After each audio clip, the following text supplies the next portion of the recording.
What's on YouTube? It's Pete TT coming at you with another Division video. Today guys, I finally get to bring you a build guide for the D3-FNC gear set.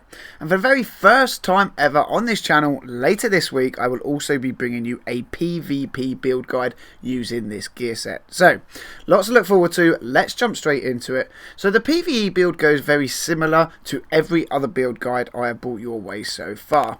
Make sure to roll armor onto every piece of gear possible, roll enemy armor damage onto your mask and knee pads, and damage to elites everywhere else. Now this might seem like common sense guys, but you will be surprised how many people still comment, tweet and message me asking how to spec for PvE. So let's cover what in my opinion is the most important choice to make for this build, and that is what weapon to run. Now there are some great choices to pick from here, and to be honest, whether it's the Navy MP5 or the MP7, you can't go far wrong. Weapons like the UMP and the USC can be used to great effect if you can be lucky enough to get a great roll, but personally when it comes to the weapon choice for me, there's only one clear winner: the PP19. Why, you might ask, do I want to run the PP19? Well, there are so many other great SMGs in game, but when we look at the base stats on this weapon, they are some of the best in game, and when modded correctly, this thing is an absolute beast. As you will see in the footage in the background, my PP19 absolutely melts.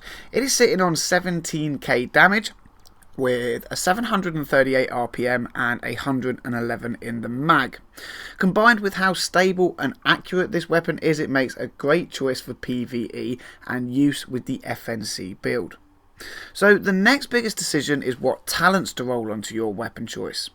With talents such as Destructive being an absolute must in PvE and PvP, what other two talents can we roll and put to good use?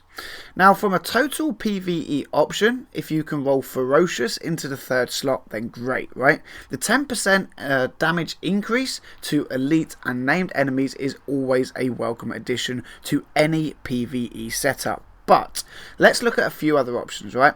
My personal PP19 has rolled Brutal, Destructive and Responsive. Responsive is an amazing talent to roll with this set, right? To say that a shield build in its very nature is designed to be a very pushy, in-your-face setup, then Responsive, increasing your damage by 10% when closer than 10 meters to the target, comes into great effect. When at such a close range, then a talent such as Brutal can also work very, very well. So when you're that close to the enemy, you really can't miss those headshots. So anything that increase your headshot damage, again, is a welcome addition. This is also something to take into account when modding your weapons, right? Get that headshot damage as high as possible, and you will notice just how quickly you can take those enemy down. So now we've looked at one of the most important things to take into account when building an FNC set. Let's look at the second, and that's what to run along with your 4-piece. Now, it goes without saying 100% you want to be running a high-end resourceful backpack. This will allow all healing to be applied to your shield as well as yourself. Now then, that makes up 5 pieces of your gear in this build. What do you run as a 6th? In my opinion, it comes down totally to personal preference, right? Running something like a vigorous or reckless chest is nice, but personally, I found this is a good excuse to try out some of the few newer options. I've tried running mine with the Ferro's oxygen mask, allowing me to use incendiary grenades and walk through the flames and still shoot. I've tried with the Bliss's holster, and when I get a chance, of course, I'm going to try it with the likes of the Barrett's chest piece. But to be honest, guys, most are good choices, and I would say to run whatever you prefer and whatever helps shape your stats to a set of numbers you are happy with. The key point with this build is how you roll the 4-piece FNC set, including the resourceful backpack and weapon talents. So we now have 5 pieces of gear, 4 being the FNC set itself. We have a resourceful backpack and the 6th piece of gear of your choosing. We have a great rolled SMG to use. Let's now talk about a few extras that I feel are a must when building yourself an FNC set. Performance mods. Again, performance mods offer the option to go down two paths. You have one path where you spec to ballistic shield damage resilience and another speccing into ballistic shield health. Now, personally, I run a little of both.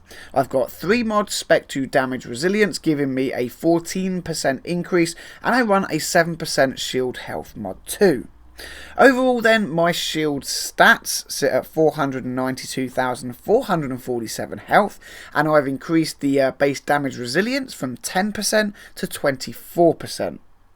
So, having said all of this, guys, what does it mean overall? Well, as you can see, I am sitting at 247,595 DPS, 451,175 toughness, and 90,540 skill power. When it comes to solo PvE or group PvE, the FNC set really can hold its own. I want to know, quickly pull up a clip that shows just how good this set can be when used in a team and an increased threat is put to good use. As you can see, with a plus 200% threat increase, Bullet King is totally oblivious to my teammates smacking him up from behind, right?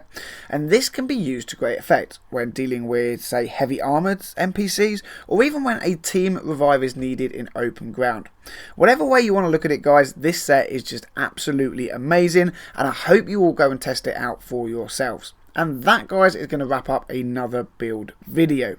I hope you liked it and found it helpful. If you did, smash that thumbs up button. Share the video about, let me know any comments you have in the section down below. If you're new to the channel, don't forget to subscribe. There's plenty more Division videos coming your way. And as always, agents, thank you very much for watching. Until the next video, I'll catch you all soon.